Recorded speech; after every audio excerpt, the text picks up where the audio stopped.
예, 반갑습니다. 예. 오늘 스님이 상태가 별로 안 좋습니다. 지금 눈이 많이 충혈됐죠. 충혈되고 감기 기운도 있어가지고 있는 힘을 다해서 이제 연부를 하긴 했는데 제가 지금 결말염, 네, 걸려가지고 눈이 지금 많이 충혈돼가지고 좀 보기가 좀 안쓰럽더라도 참아주시고 법문에 집중해 주셨으면 되겠습니다. 네. 형식보다는 내용에 더 충실하셔서 오늘은 여러분과 함께 가장 기초적이지만 가장 중요하다고 생각되는 부분에 대해서 말씀을 좀 나누고자 합니다. 첫 번째는 귀라는 말, 귀라는 뜻, 그 다음에 믿음이라는 것에 대해서 거칠지만 한번 새롭게 여러분이 여태까지 생각해온 기와 또 믿음이 어떻게 다른가, 스님의 생각과 어떻게 다른지 한번 고민해 보시고 나는 어떤 귀를 해야 되고 어떤 믿음을 가져야 되는지 한번 생각하는 시간을 가졌으면 좋겠습니다. 여러분 아마 여긴 다 수계를 하셨겠죠. 제가 불자들이 수계를 하게 되면 이제 삼귀의를 하죠. 불법승, 그렇죠? 부처님께 귀의하고 법에 귀의하고 상가에 귀의한다. 이렇게 보통 우리가 알고 있습니다. 자, 우리가 그러면 불법승은 이렇게 알고 있으리라 생각되고 또 근데 귀의도 일반 우리가 귀의하면 귀자가 돌아갈 귀자잖아요. 의자가 의지할 의자예요. 돌아가 귀의한다. 그렇게 해석하는 게 맞나요? 여러분 그렇게 알고 계신가요? 여러분 귀의한다고 불법승 삼복계에 귀의한다고 했을 때 그 귀의의 정확한 의미를 여러분이 잘못 알고 있을 수도 있을 것 같아서 스님이 이제 그 귀의를 어떤 것이 귀의인지를 한번 해석을 해주도록 하겠습니다.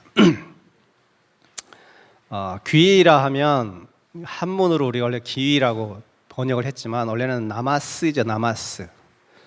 나마스입니다. 산스크리트 범어로는 나마스라고 해요.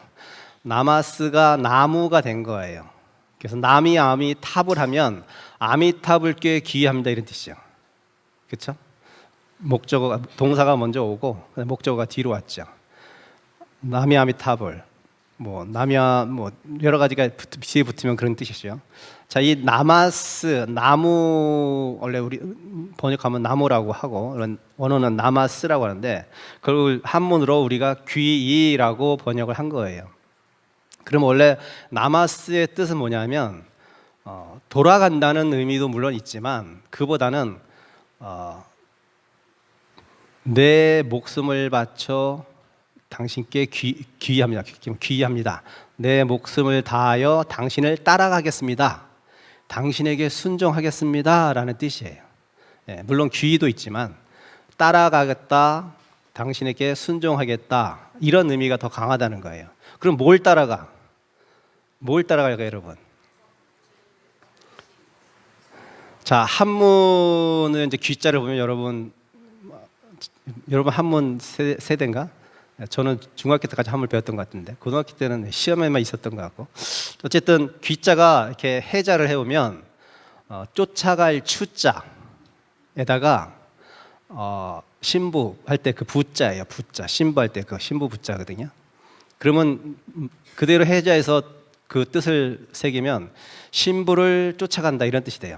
신부를 따라간다. 그럼 왜 그 귀의할 때 귀자를 왜 그러면 옛날 사람들은 그렇게 만들었을까? 왜냐하면 한문이라는 것이 사실은 그림이잖아요. 그림입니다. 그림이 형상화돼서 글자화된 거죠. 그러니까는 그 한문의 원 뜻은 보면 원래 그림이에요. 그림을 가지고 그 그림의 내용을 파악하는 게 바로 한문이에요. 그래서 한문 소리 글자가 아니라 소리 글자가 아니라 그러니까 뜻글자라고 보통 우리가 얘기를 하는 거예요. 형상화해서. 그러면 왜 부인을 쫓아가냐면, 자, 옛날에는 결혼해서 바로 시댁에 가서 사는 것이 아니라 남자가 부인을 쫓아가서 부인의 처갓집에서 몇 년을 살다가 본가로 돌아오는 옛날에 풍습이 있었다고 해요. 예, 조선시대도 그 있었다고 합니다. 고려시대 때도 있었고. 예, 그래서 이율곡의 아버지도 사실은 그 신사임당을 쫓아서 강릉에 가서 생활하다가 아예 거기서 정착을 해버렸죠. 예, 복귀하지 않고. 어쨌든 그 귀자가 그렇게 돌아간다, 쫓아간다, 두 가지 뜻이 있는 거예요. 돌아간다, 돌아가서 귀한다. 한문으로 우리가 보통 돌아가 귀한다 이렇게 해석을 합니다. 그렇지만 돌아간다는 의미는 그 도대체 어디로 돌아갈까요? 우리의 본성의 본자리로 돌아가는 거예요? 예, 그런 의미보다는 여기서는 돌아간다는 의미보다 순종하고 당신을 쫓아갑니다라는 의미가 더 커요. 그러니까 내가 가지고 있는 기존의 삶의 방식과 생각을 버리고 당신이 하신 그 말씀을 내가 온전히 받아들여서 그 말씀이 맞다고 확실히 믿고 믿음을 가지고 그 믿음 말에 따라서 순종하면서 내가 부처님 법을 따라가겠습니다. 순종하겠습니다. 이런 뜻이에요. 근데 여러분 각자의 생각을 버리고 부처님 법을 지금 쫓아가는 그런 신행 생활을 하고 있나요? 아닌 것 같아. 스님이 보기에는 아니야. 왜 그러냐면 스님이 그 연등원들의 어떤 그 모임이 여러 모임이 있겠죠. 그 모임에서 그 연등원들이 어떤 문제를 대하는 방식과 태도를 보면 스님은 이 신도분이 이 불자분이 부처님 법을 제대로 알고 이해해서 내 생각을 버리고 거기에 부처님 말씀에 부처님 법에 따라가려고 노력하는 사람인지 아니면 아직도 자기 생각을 놓지 못하고 버리지 못하고 중생심으로서 이 지금의 벌어진 사태를 대응하는지를 몇 마디 스님은 딱 해보면 알 수 있어요. 스님이 잘나서가 아니라 저도 불완전한 존재이고 여러분도 불완전한 존재예요. 물론 나와 뜻이 맞지 않고 내가 싫어하는 사람은 분명히 어느 조직이나 다 있고 있어요. 스님도 없는 게 아니에요. 스님들 간에도 이견이 있을 수 있고 스님들 간에도 사이가 안 좋을 수도 있어요. 그 사이가 안 좋고 그런 불화를 얘기하는 것이 아니라 그 불화를 대하는 나의 방식, 내 태도, 내 마음가짐이 어떤지를 살펴볼 줄 알아야 되는데 그거는 어디로 갔는지 심리팔리 도망가고 그 벌어진 사건, 사태에 대해서 내가 내 생각과 저 사람이 안 맞다 또는 틀리다, 그르다, 옳지 않다. 그래서 감정이 먼저 드러나서 그 감정대로 지금의 상황을 판단해버려요. 그러니까는 그 불화의 구조적인 첫 번째 원인을 볼 수가 없는 거예요. 여러분, 이 세상은 나와 다 다른 사람이 살아가는 세상이에요. 나와 그 중에 한 명이라도 맞는 사람이 있으면 그거는 진짜 행운이죠, 행운. 그걸 먼저 전제로 하고 삶을 바라보고 사람을 바라보세요. 그러면 어떠한 그 불합리적인 모습을 보거나 그 사람이 나하고 안 맞는 면이 보더라도 거기에 대해서 그렇게 크게 마음을 일으키지 않아요. 그리고 그 외부 환경과 대상을 먼저 보는 것이 아니라 문제의 원인을 내가 그것을 어떻게 바라보고 있는지 또는 내가 그것을 어떻게 이해하고 있는지 이것을 내가 먼저 피드백, 먼저 내가 나를 보고 비추어 보는 거예요. 공부하는 사람 마음은 그래야 돼요. 스님도 때로는 화가 나고 마음이 안 들 때도 분명히 있죠. 자, 그러면 내가 이것이 왜 마음에 안 들지? 이것이 왜 내가 화가 나지? 왜 내가 밉지? 라고 했을 때 그것을 딱 돌이켜 보면 그 미워하고 싫어하고 혐오하는 그 마음 속에는 가장 밑바닥에는 어떤 것이 있냐면 내가 저 사람을 첫 번째로는 무언가 어떤 원인에 의해서 잘 안 맞다는 것을 전제로가 되고 그 다음에 그 더 깊은 곳에서는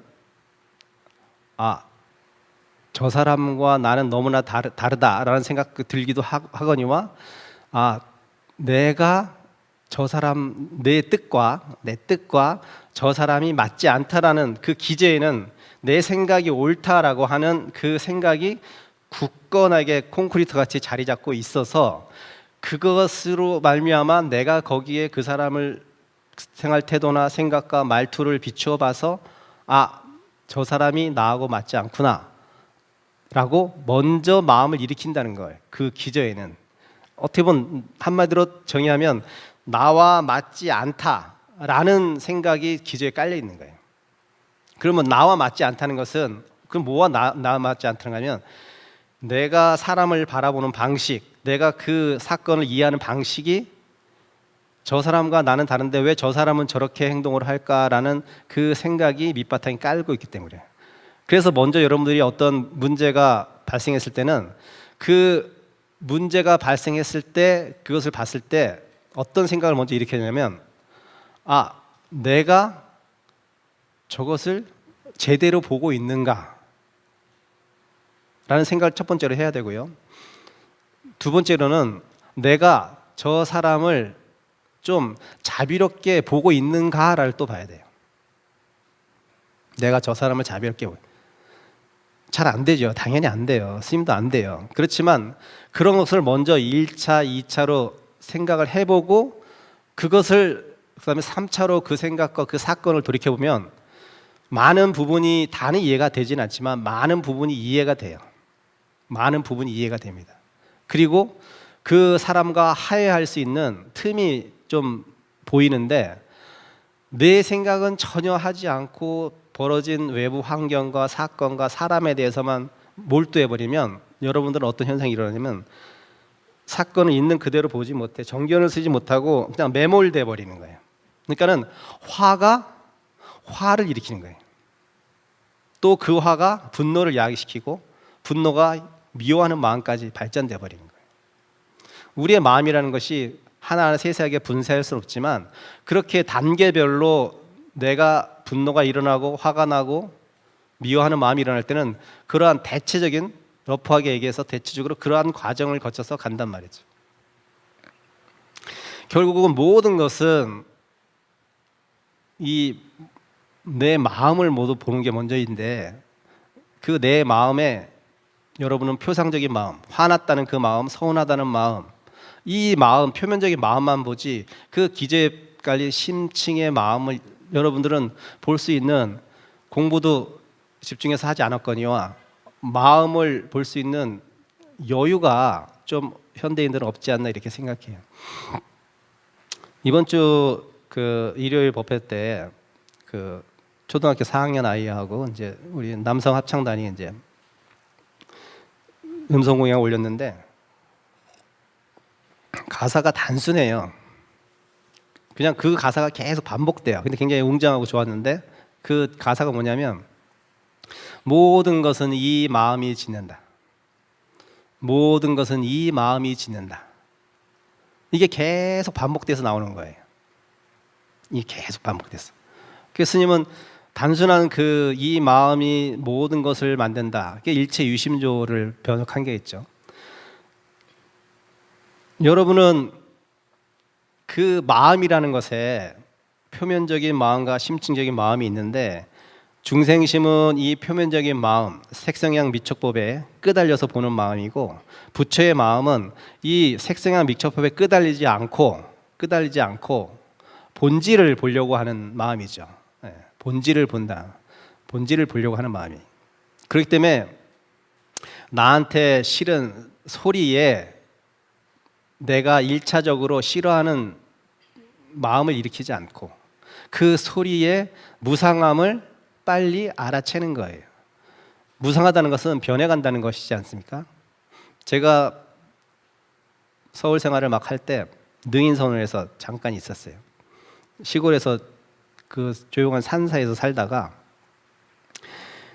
서울에 와서 그 빌딩에 5층짜리 빌딩에 스님들이 4층, 5층을 쓰고 있었는데 각자 방을 하나씩 줬어요. 근데 제가 너무 답답하니까 창문을 조금 진짜 조금 열어놓고 잠을 자는데 그 거리는 큰 길과의 거리는 거의 한 100m 가까이 됐을 거예요. 그럼에도 불구하고 조용한 산사에서 살던 그 습이 있어가지고 그 소리가 무슨 탱크 지나가는 소리가 들려서 거의 한 달 동안을 잠을 제대로 못 잤어요. 한 달 동안은. 근데 만약에 내가 그 일차적인 그 시끄럽다는 그 나하고 맞지 않다는 그 마음을 먼저 내가 거기에 매몰돼서 빠져 있었다면 계속 불쾌한 감정이 일어났겠죠. 왜 이렇게 소리가 커? 짜증나네, 불쾌하네, 잠을 못 자겠네 라고 계속 스스로 자기가 문제를 일으켜서 자기가 자기를 괴롭혔을 거예요. 그렇지만 스님은 어쨌든 여러 군데서 처소에서 살아봤기 때문에 모든 것은 적응하는 시간이 필요하다. 적응하는 시간이 필요하니 조금 지금은 귀에 거슬리고 불편해서 잠을 못 자지만 이것도 분명히 언젠가는 익숙해져서 아무 소리도 들리지 않을 것이다 라는 그 본질을 아니까, 안다고 해서 다 그것이 익숙해지고 용서되는 건 아닙니다. 그렇지만 알기 때문에 좀 참을 수 있고 인내할 수 있는 거예요. 네, 그 시절이 지나가기를. 그래서 아니나 다를까요? 한 달 되니까 창문을 반 열어놔도 뭐 탱크가 지나도 몰라. 그냥 자요. 자, 그러면 어떤 것에 대한 본질적인 믿음이 있으면 그 믿음이 비록 약하고 나약할지라도 그것을 알고 있으면 그 다음에 생기는 괴로움에 대해서 크게 걱정하지 않고 증폭하지도 않아요. 그렇지만 이 본질적인 모습을 본질적인 알미 없어버리면 여러분들은 계속 그러한 상황이 있으면, 그러한 사건이 있으면, 또는 그러한 인연이 있으면 계속 끄달리고 스스로가 스스로를 괴롭히는 일들을, 행위를, 생각을 계속 하게 되는 거예요. 그래서 여러분들이 귀의한다는 것은 단순히 부처님을 쫓아서 뭐 기도하고 이런 의미가 아니라 부처님이 본질적으로 얘기하신 그 말씀을 내가 철저히 믿는 거예요. 철저히 믿고 그래 여태까지 내 생각과 내 삶의 방식이 잘못됐어 라고 해서 그것을 싹 버리고 오로지 부처님이 하신 법, 진리에 대해서 내가 그 진리에 확고한 믿음 속에서 내가 앞으로 쭉 남은 여생을 살아나가겠습니다 라고 하는 게 귀의예요. 네, 귀의가 그런 뜻이에요. 자, 그러면 믿음은 무엇이에요? 또 믿음. 우리가 너무나 쉽게 믿음 얘기하지만 그 믿음을 한번 곰곰이 한번 생각해 보세요. 여러분이 누군가를 믿을 때 그 믿음은 어떻게 형성됩니까? 확신? 그 다음에 뭐 사람에 한해서 우리가 얘기해 보면 그 사람에 대해서 믿음이 생길 때 여러분은 어떨 때 그 사람한테 믿음이 생겨요? 그 사람이 맨날 거짓말하고 그러면 믿음 생겨요? 아니죠. 그 사람은 진실되게 삶을 살고 진실어 부처님 하신 진실어를 말하는 분이고 허튼 행동을 하지 않는 사람이고 그 삶에 대한 그 사람의 태도, 삶을 바라보는 태도, 모든 것을 옆에서 오랜 시간을 지켜봤더니 그 사람은 변함이 없더라. 그리고 그 사람이 살아가는 모습대로 내가 닮아가려고 하고 쫓아가려고 했더니 내가 삶이 너무나 편안해지더라 라고 했을 때 우리는 그 사람을 닮고 싶고 믿고 싶고 따라가고 싶은 거예요. 그렇죠? 내 생각을 굳건히 지키고 저 사람이 좋은 면이 있지만 그냥 나는 내 방식대로 살래 라고 했을 때 그렇게 살아서 그 믿음이 삶을 순탄하게 이끌고 번뇌가 많이 일어나지 않고 고뇌가 많이 일어나지 않고 고통이 일어나지 않다면 그렇게 사셔도 상관이 없어요. 근데 여태까지 내가 그러한 믿음을 가지고 삶을 살아보니 괴로움이 많이 발생하고 지금도 괴롭다면 한번 바꿔야 될 거 아니에요. 바꾸려고 노력을 해야 될 거 아니에요. 그 바꾸려고 하는데 그러면 그냥 바꿔지는 것이 아니라 무슨 기준이 있어야 될 거 아니에요. 기준. 그 기준이 부처님의 법이에요. 우리한테, 불자들한테는. 자, 부처님 하신 말씀, 영기, 공, 무아. 네, 우리가 쉽게 얘기하면 뭐 무상, 무아, 고 이런 거예요. 그런 거에 대한 확실한 나의 믿음이 생기려고 생기려고 내가 수행을 하는 거고. 왜? 살다 보면 중생심에 사람 빠지기 때문에 다시금 돌아간단 말이에요. 본래의 마음이 아니라 피상적인 마음을 자꾸 회귀하려고 해요. 왜? 오랜 세월 동안 익힌 업습이 그러하니 그 생각에 젖어서 나도 모르게 김유신 장군 말이 청년 시절에 방탕하게 생활할 때 맨날 기생집 갔더니 내가 이제 마음 놓고 한번 무술 닦고 내가 연말을 하려고 했더니 술이 취해서 탔더니만 술 그때 술을 안 취했나? 말을 탔더니만 이 말이 관습대로 맨날 얘는 일 끝나고 기생집 갔으니까 말이 알아서 기생집으로 갔잖아요. 그것과 마찬가지예요. 사람이 타성해졌고 자기 생각을 고치지 않고 그 길에서 너무나 좋지 않은 습관이겠지만 그 좋지 않은 업습에 익숙해지면 내가 아무리 좋은 생각을 가지고 돌아오려고 해도 다시금 계속 그쪽으로 쏠리는, 그래서 우리가 끊임없이 수행하고 기도하고 공부하려고 하는 거예요. 하루아침에 모든 것이 된다고 하면 스님도 좋겠어요. 부처님도 6년이라는 긴 당신만의 오랜 시간, 고통의 시간을 인내하고 그리고 당신의 깨달음을 얻었어요. 그렇듯이 그러면 도대체 그 믿음이라는 것을 경전에서는 어떻게 얘기했는지 한번 보고 그 믿음을 한번 생각해 보도록 하겠습니다. 뭐 여러분 많이 익히 법문을 좋아하신 분은 많이 들었을 거예요. 화엄경에는 이렇게 나와 있죠. 믿음은 도의 근원이며 공덕의 어머니이므로 모든 성근을 길러준다. 믿음은 도의 근원이래요. 자, 근데 이 믿음은 여러분 아까도 제가 얘기했죠. 부처님이 하신 말씀, 법, 가르침에 대해서 내가 내 생각을 모두 내려놓고 쫓아가서 그러한 모습대로 살겠다는 게 귀라고 했잖아요. 근데 여기엔 굉장히 위험한 함정이 있어요. 위험한 함정이 있어요. 만약에 그 스승이라는 사람이 잘못된 스승이었으면 여러분 어떡할 거야? 뭔가 그 스승에 대한 여러분이 아주 훌륭한 면을 봐서 귀의를 했는데 그 귀의대로 살았더니 내가 그렇게 행복하지 않다고 하면 그거 한번 생각해 봐야 돼. 그거 한번 생각해 봐야 돼. 자, 그러면 여러분은 스승을 내가 믿고 따를 수 있고 귀의할 수 있는 부처님이면 부처님, 또는 뭐 스님이면 스님, 뭐 또는 뭐 내가 따르고 싶은 뭐 다른 사람도 있겠죠. 제가 스승도 있을 것이고. 자, 그러면 내가 저 사람을 스승으로 삼을 만한 사람의 기준은 뭘까요? 부처님 말씀대로라면 인품이 훌륭한 거, 그 시간 너무나 많은 시간들이 필요해. 그렇죠? 그거 알려면 저 사람이 나한테 너무 잘해줘서, 아니 상황이 바뀌면 저 사람은 나한테 잘해주지 않을걸? 자기 이익을 취할까? 자, 부처님께서 하신 말씀 중에 스승을 알아볼 수 있는 세 가지 방법이 있다 라고 말씀하셨어요. 첫 번째, 저 스승이 탐심이 있는지를 봐야 됩니다. 탐심. 자, 요즘에 지금 약간 지난 것 같은데 스님도 봤지만 사이비 종교가들 어때? 어마어마하게 부를 축적하죠. 부를 축적하잖아요. 탐심이 어마어마하다는 거예요. 그런 사람은 아무리 내가 좋은, 그 사람이 하는 말이 아무리 옳고 하더라도 그 사람이 탐심이 있다면 그 사람은 스승이 자격이 없고 오히려 삿된 길로 빠질 가능성이 없다. 부처님은 재산을 모은 적이 있나요?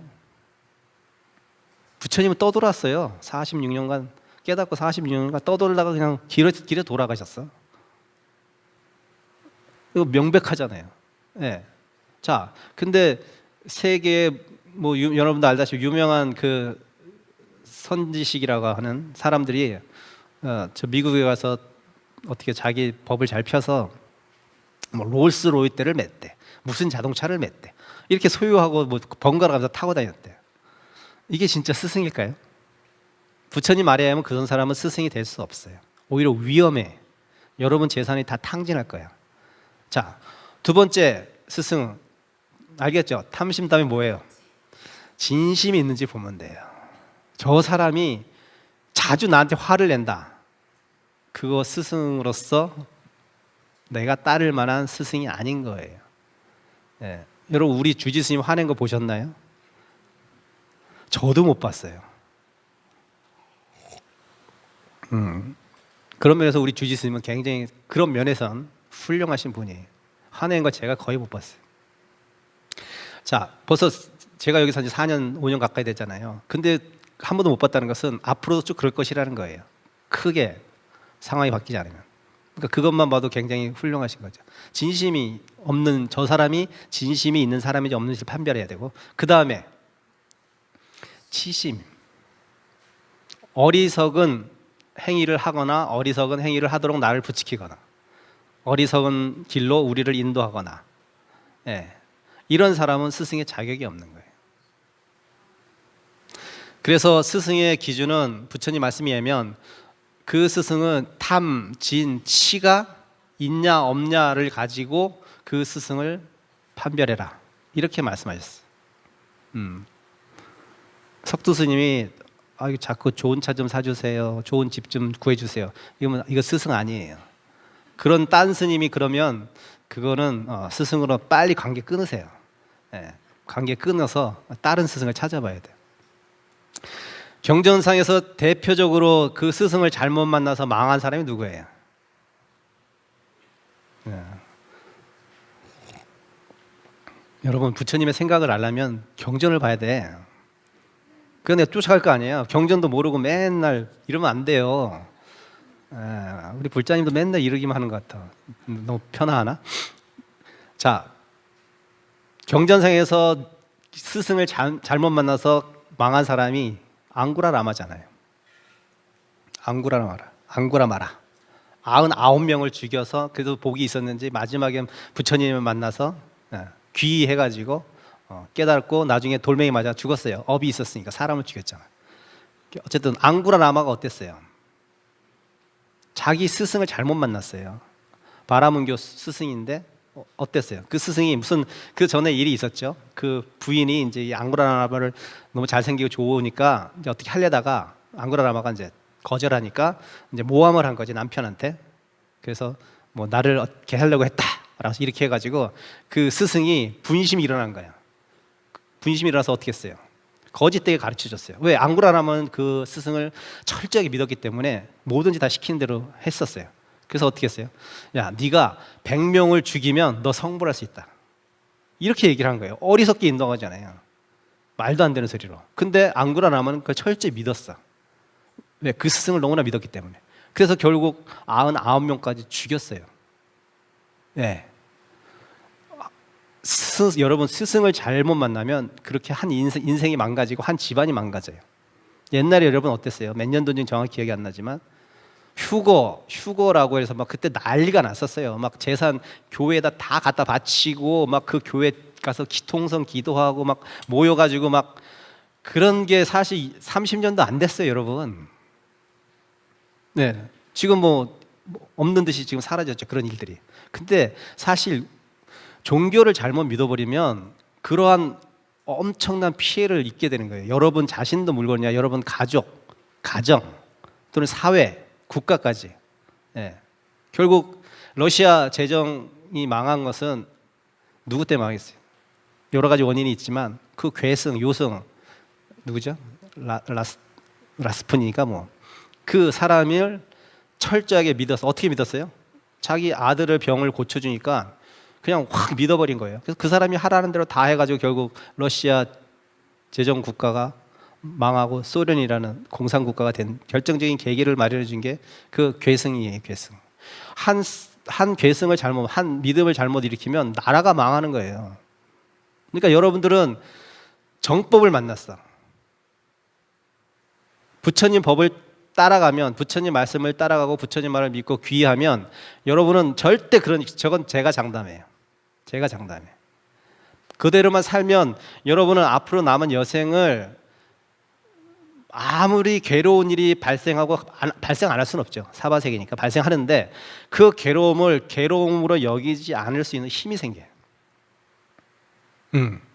그래서 공부가 필요한 거고 부처님께 귀의하려고 노력하는 거예요. 근데 여러분들이 부처님 말씀을 제대로 이해도 못하고 그냥 대충 알아가지고 내가 귀했다, 삼법계 귀했다라고 한다면 여러분은 만약에 부처님보다 순간적으로 나의 삶과 생각을 갑자기 뭐 기쁘게 하거나 좋게 하거나 뭐 아들한테 뭐 좋은 일이 생기게 하거나 남편한테 좋은 일이 생기게 하면 그거 다 버리고 홀딱 또 그걸로 넘어가요. 네. 왜? 믿음이 굳건하지 않기 때문에. 거기에 대한 확신이 없기 때문에. 여러분의 믿음은 어떤 경제적인 괴로움, 삶의 괴로움, 여러 가지 원인이 있겠지만 결국은 여러분이 괴로움을 대하는 태도를 바꿔야 되는 거죠. 여러분이 괴로움을 대하는 태도가 어떠한지를 보는 거예요. 그게 아까 스님이 얘기했듯이 원인을 밖에서 찾지 마라. 안에서 찾아라. 이 마음이 모든 것을 조작한다. 그러니 이 마음을 잘 쓰는 법을, 선용기심, 그 마음을 잘 쓰는 법을 배우면 앞으로 여러분의 나머지 삶이 큰 괴로움 없이, 걱정 없이 맞이하고 지나갈 것이다. 네. 자, 그러면 화엄경에서는 또 어떻게 얘기했나 볼까요? 다른 데서는. 자, 믿음을 이루어 마음에 물러섬이 없고 심불태전이라고 해요. 믿음을 이루어 마음에 물러섬이 없어야 돼요. 아, 내가 108배를 매일 하면 당장의 표시는 안 나지만 그냥 꾸준히 그렇게 한다면 이건 분명히 여러모로 내 신행 생활을 위해서도 좋고 내 건강에도 좋고 또 그리고 마장을 막아주는 데도 좋고 라는 자기 확신이 있으면 때로 힘들고 피곤하게 늦게 잘 때도 있잖아요. 살다 보면. 그럼에도 불구하고 안 하면 뭔가 이렇게 찜찜한 거야. 안 하면 뭔가 찜찜해. 왜? 그 믿음이 확고하기 때문에. 그래서 그러한 믿음이 있으면 심불태전이에요. 물러나지 않아요. 네, 믿음은 그런 힘을 줘요. 근데 긴가민가 하면 하다 말고 합니다. 좋을 땐 하고 싫으면 안 하고 이래요. 자, 다음에 믿음은 사람의 마음을 산란하게 하지 않아요. 그래서 믿음이 확고한 사람은 고요합니다. 분잡스럽지 않아요. 자기의 사심이 들어가면요 분잡스럽습니다. 일화를 얘기해 줄까요? 어떤 절에 이제 노부살님이 계셨는데 노부살님 신신도 좋으시고 아주 그냥 절 일도 열심히 하시고 스님도 잘 이렇게 옆에서 보필하고 했던 보살님이죠. 노부살님. 근데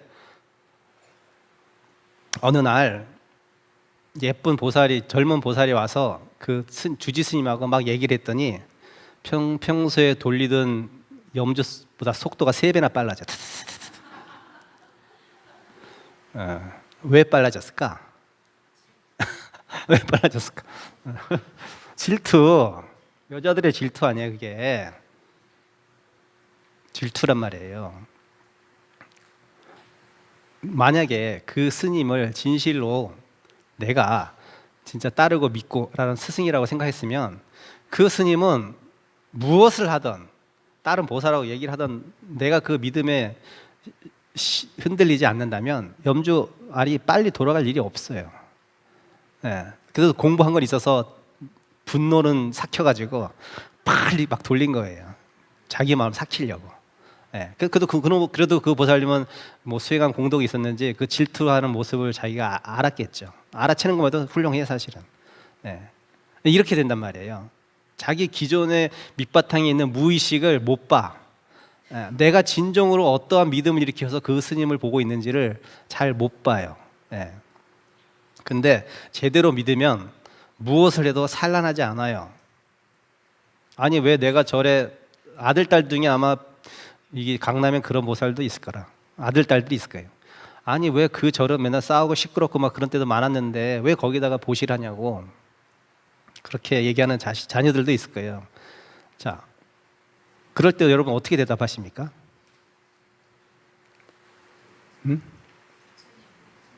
부처님 보고 진짜로 그래요? 그럼 보살님은 대단하신 분이에요. 저 같아도 내고 싶지 않을 것 같아. 근데 그 노보살님은 그렇게 얘기했대, 자녀들한테. 그것은 나는 줌으로서 끝. 보시함으로써 끄시고, 그것을 어떻게 쓰고 그것은 그 절에 쓰는 스님들의 업이라. 냉정하게 보면 그거잖아요. 그렇죠? 여러분을 보시함으로써 끄셔. 근데 이걸 사회적인 어떤 관념에서 생각하면 안 돼요. 왜냐하면 사회적인 관념에서 당연히 감시해야지. 제대로 쓰고 있나. 그게 맞아요. 사회에서는 그렇게 해야 돼. 감시하고 감사해야 되고. 자, 근데 수행하는 입장에서는 줌으로써 끝이에요. 한번 흘러간 거야. 그 돈의 가치를 자꾸 매겨버리면 내가 그 가치의 값을 내가 대접받으려고 하고, 내가 거기에 대한 마땅한 응당한 뭘 받으려고 해. 보시는 그건 그렇게 하면 보시가 아니에요. 그건 보시가 아니지. 생색이지. 생색이고 거래예요. 내가 지금 거래를 하는지 생색을 내는지를 잘 보셔야 돼요. 내가 내 자녀들을 위해서 내고 내 가정을 위해서 냈다고 하지만, 여러분이 그 돈을 내므로써 어떤 절에서 생색을 내거나 행세를 하려고 한다면 그거는 오히려 업짓는 일이고 안 내는 일만 못하는 거예요. 그러니까 줄 때는 내 돈 아니라고 생각하고 주는 거예요. 아니 그냥 아까우면 주지 마세요. 갖고 계속 사세요. 자, 그 다음에 믿음은 깨트릴 수가 없고 불가 파괴라고 해요. 내가 아까 앙구라 라마 얘기했듯이 내가 그 스승에 대한 믿음이 확고하다면, 아니 우리가 객관적으로 생각해서 사람을 죽이라는데 그게 되게 말도 안 되는 소리잖아요. 근데 그 앙구라 마라에게는 그거는 절대 지상의 명령이고 따라야 되는 일이었어요. 물론 잘못된 일이죠. 그렇지만 그 믿음이라는 게 그렇게 무서운 거예요. 잘못 믿어버리면 깨트릴 수가 없어. 다음에 물들 수 없다고 해요. 물들 수 없다는 것은, 내가 여태까지는 내 생각대로 세상을 바라보고 이해했는데 이제 내가 그 믿음을 일으킴으로써 그 부처님 시각으로, 부처님 인식으로, 부처님 생각으로, 부처님 가르침대로 내가 세상을 이해하고 사람을 바라봤더니 내가 탐심에도 좀 멀어지고 진심에도 좀 멀어지고 치심에도 좀 멀어져서 이제 차츰차츰 그 물들어가고 있던 것도 서서히 녹여내고 빼는 과정, 그것이 수행하는 거예요. 여러분이 절에 오는 목적은 이렇게 돼야 돼요. 내가 어리석다면 어리석음 좀 떨어내고, 탐심이 많다면 탐심을 좀 떨어내고, 치심이 많다면 치심을 좀 덜어내는 방향으로 기도를 하고 수행을 하고 봉사를 해야 돼. 근데 여러분은, 스님이 봤을 때는, 여러분이라고 하니까 죄송합니다, 스님이 경험해 본 바에 의하면 아니야. 오히려 밖에서 착한 마음을 일으켜서 이렇게 좋은 마음으로 살려는 사람보다 오히려 절집에 가서 더 어불죠. 다투고 싸우고 분열하고. 이렇다면 왜 전 스님은 절에 나오는 이유를 모르겠어요. 그냥 왜 봉사를 왜 하지? 그냥 집에서 편하게 쉬지. 내 시간 들이고 내 돈 들이고. 그래서 왜 절에 와가지고 왜 그렇게 분열하고 서로 다투고. 분열이 없을 수는 없지만 그 분열을 바라보는 내 마음을 먼저 볼 줄 알아야 되는데, 그러한 것을 안 하는 것은 아까 스님이 얘기했듯이 내가 수행하는 게 탐심, 진심, 치심을 줄이는 방향으로 계속 수행을 해나가야 되는데, 오히려 탐심, 진심, 치심을 늘리는 방향으로 더 역행하는 보살들이 더 많다는 게 스님 봤을 때. 그것은 결국은 여러분들이 부처님에 대한 완벽한 말씀에 대한 귀의가 없었어. 그리고 첫 번째, 잘 알지를 못해. 어렴풋이 알아. 그리고 확고하지가 않아. 확고하려면 제가 뭐라 그랬어요? 아까 사람한테 믿음이 가는 것은 그 사람에 대한 신뢰가 생겨야 되고, 그 말에 대한 신뢰가 있어야 되고, 그렇죠? 그러니까 부처님이 말씀하신 무아, 공, 영기, 무상, 이런 거에 대한 여러분들이 늘 마음속에 탁 한 곳에 탁 저장하고 있어야 돼. 그래서 무슨 일이 딱 터지면 무상에 비추어 보고 무아에 비추어 보고, 이렇게 한번 비추어 보면은 게이지가 100이었다가 50으로 줄고, 더 거기서 열심히 또 마음을 바라보면 40, 30, 20 이렇게 좀 줄어가는 것이지, 오히려 여러분들이 그렇게 비춰보지 않으면 200, 300 더 업을 짓게 된다. 그래서 물들 수 없다. 무소염처라고 하죠. 그다음에 항상 근본이 있어 성인을 따라 열애의 집에 머문다. 우리는 열애 가라고 하죠. 열애의 집에 머문다 이런 것은 뭐냐면 주 열애 가라고 해요. 여러분은 열애의 집에 머물지 않아. 지금 제가 보기에는 여러분은 중생의 집에 머물면서 열애의 집만 쳐다보고 있어. 내가 열애의 집에 머물러야지, 탐심, 진심, 치심이 떨어진 열애의 집에 머물러야지 여러분이 앞으로 남은 삶이 좀 더 행복해질 수가 있어요. 행복해졌어. 아마 여러분이 상황은 크게 안 바뀔 거라 생각을 해요. 근데 그 상황을 대하는 나의 마음가짐과 태도가 달라질 거예요. 그게 열애가에 머무는 거예요. 근데 나는 열애가 맨날 절에 온다고 해놓고 나는 내 중생의 집에 살고 있어. 그렇다면 그것이 앞으로의 여러분의 삶의 행복을 담보할 수 있을까? 스님은 아니라고 생각이 돼요. 자, 또 열반경에 이렇게 써 있어요. 열반경. 선지식을 가까이 하면 믿는 마음을 갖게 된다.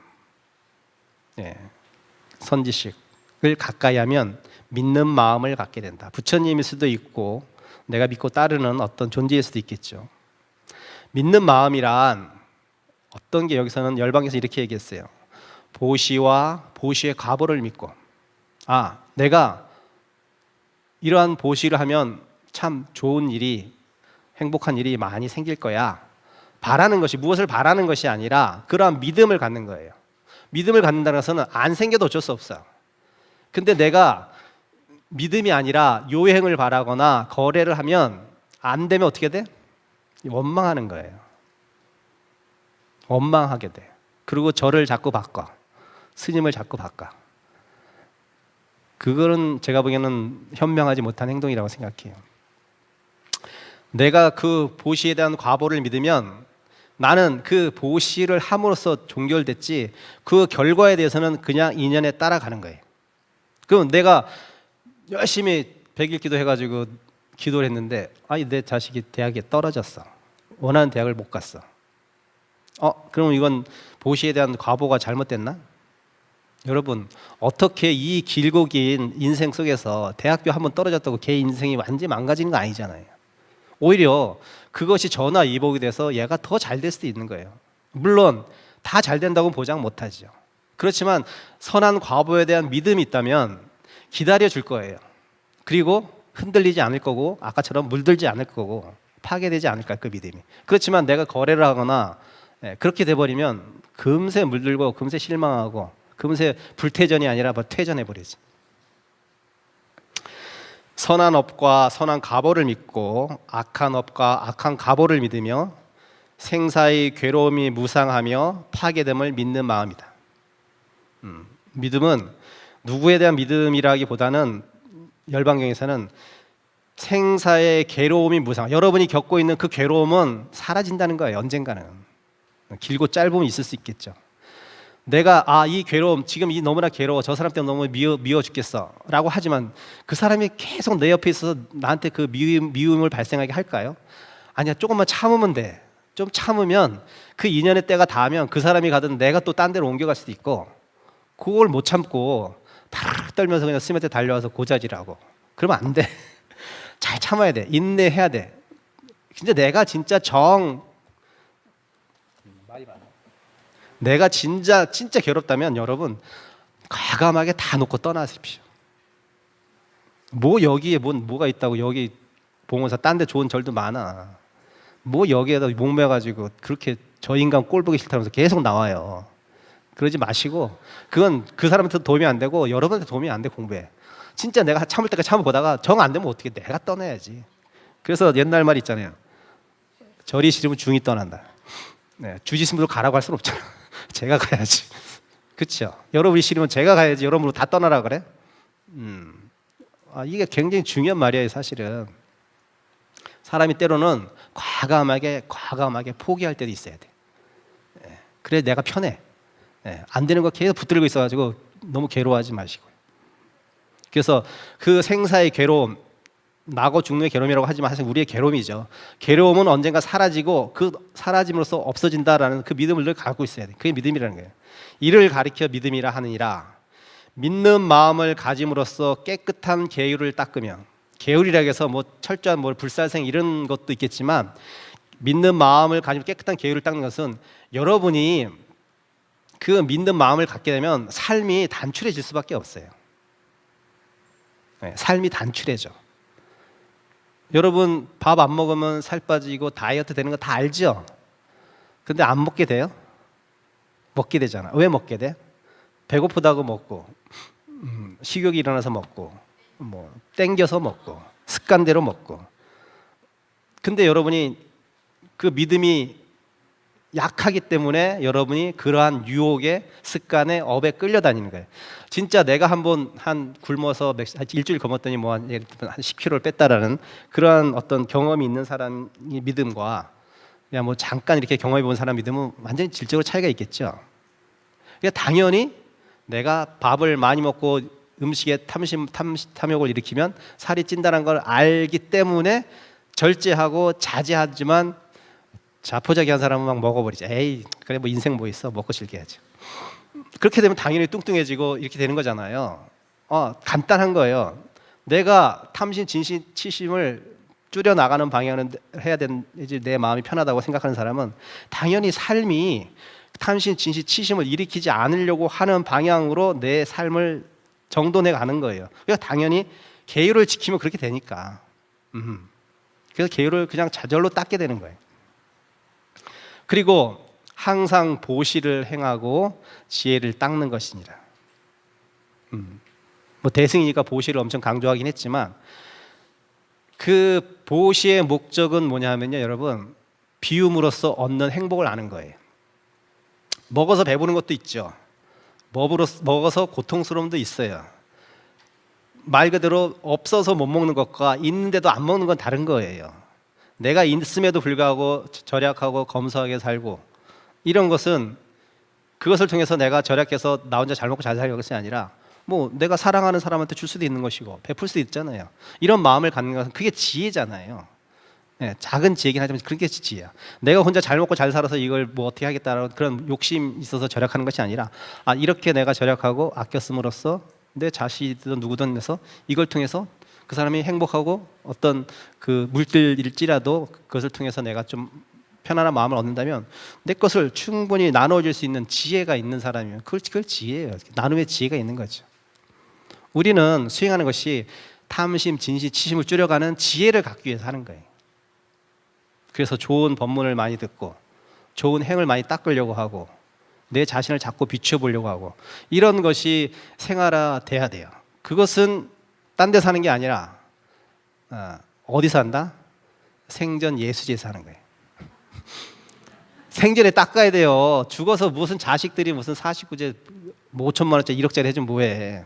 내가 닦은 게 없는데 자작자수야. 내가 짓고 내가 가는 거, 내가 받는 거예요. 여러분이 지금 이 생전에 스스로 닦지 않으면 여러분이 가져갈 게 아무것도 없어. 괴로움만 가져, 괴로움만. 그리고 남은 후손들한테 괴로움만 남겨줄 수밖에 없어. 그래서 내가 지혜롭게 살면 여러분 주위가 지혜로워져요. 남을 탓할 필요 없어. 그래서 이러한 시간에, 귀한 시간에 여기 오셔서 석두 스님이 눈이 뻘건데 이 법문을 듣고 하는 것이 여러분의 지혜에 닦는 데 조금 도움이 됐으면 좋겠습니다. 네, 감사합니다.